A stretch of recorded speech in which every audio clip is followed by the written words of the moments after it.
It is 1:30, Universal Time. I'm Jim Tedder in Washington. Chinese President Hu Jintao has begun a visit to the United States. The Chinese president arrived in the northwestern state of Washington Tuesday. He spoke with Bill Gates, the chairman of Microsoft Corporation. He also is to meet with local government and community leaders. On Wednesday, Mr. Hu is expected to visit the Boeing aircraft manufacturing company. After that, he will travel to Washington, D.C., to meet with President Bush. The talks are expected to deal with issues concerning China's trade surplus with the United States. Israel says the Hamas-led Palestinian government is to blame for the bomb attack Monday in Tel Aviv. But officials say acting Prime Minister Ehud Olmert has decided not to order military action against the Palestinian government at this time. The decision came at a meeting of Israel's Security Cabinet. Reports say Mr. Olmert rejected a proposal to declare the Palestinian Authority an enemy state. He also reportedly barred several Palestinian lawmakers from living in East Jerusalem. The bomb attack killed 9 people. Islamic Jihad has claimed responsibility for the attack. Hamas said the bombing was in self-defense against Israeli operations in the West Bank and Gaza Strip. The United Nations says nations meeting in Moscow have failed to agree on restrictions against Iran for its nuclear program. 5 permanent members of the United Nations Security Council and Germany met in Moscow Tuesday. Under-Secretary of State Nicholas Burns raised the issue of restrictions during the meeting. Mr. Burns said diplomats at the meeting recognized the need for what he called a strong reaction to Iran's violations of its international responsibilities. Russia and China are opposed to restrictions against Iran. They say the UN nuclear agency should deal with the issue. The talks in Moscow are expected to continue Wednesday. The talks will include diplomats from the group of 8 major industrial nations.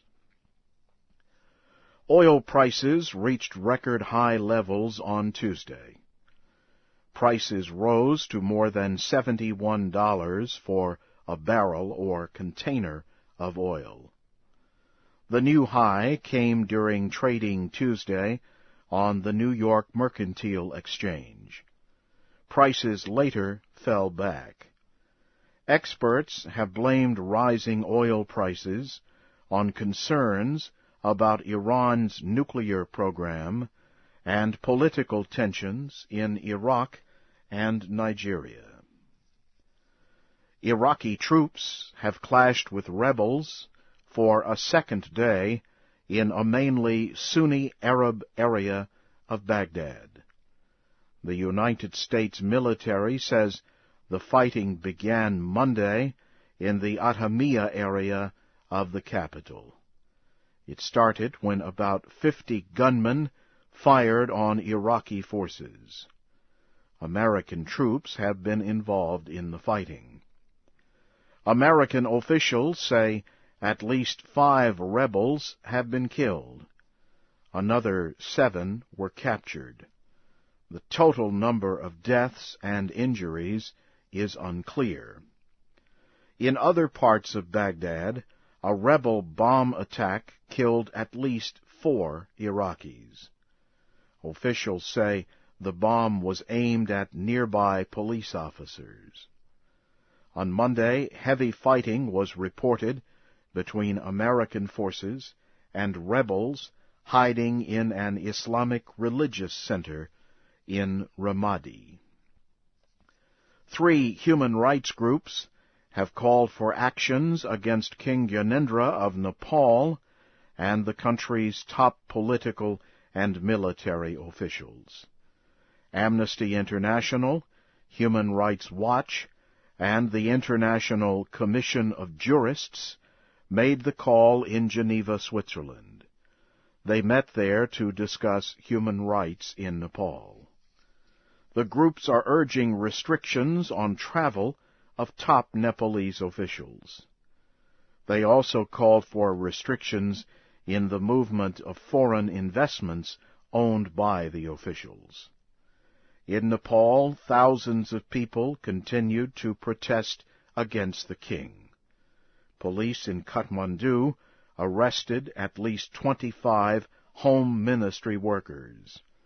They are the first government employees to be arrested since the protests began 13 days ago.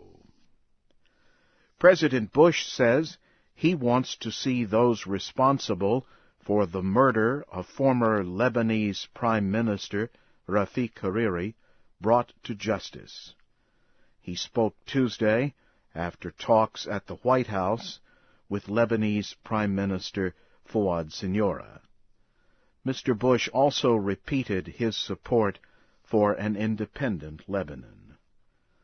Mr. Siniora thanked Mr. Bush for his support of the investigation into the murder of the former Lebanese Prime Minister. He also said that he is trying to build good relations with Syria. Syria withdrew its forces from Lebanon after the murder of Mr. Hariri. Early investigations into the killing suggest Syrian involvement, but Syria denies this. Sudan's health ministry has reported the country's first cases of bird flu. Health officials say they have confirmed that the owner of a chicken farm in Khartoum has been infected. They also found the virus in chickens on a man's farm and a farm in nearby Jazeera state. Officials say they have already destroyed thousands of birds. Earlier Tuesday, China's health ministry confirmed that a 21-year-old man from Hubei province was infected.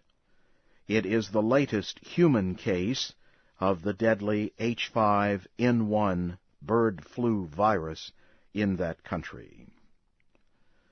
Colombian officials say at least 70 people have been killed in heavy rains in several parts of the country. The rain has caused flooding and landslides. Reports say at least 14 people are missing.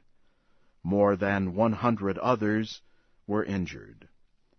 Officials say severe weather has affected many areas of the country. Landslides have been reported in the worst affected area of Valle del Cauca state.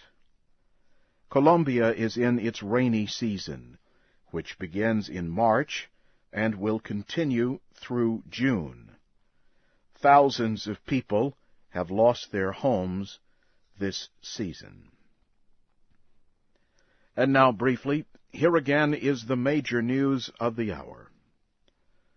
Chinese President Hu Jintao has begun a visit to the United States.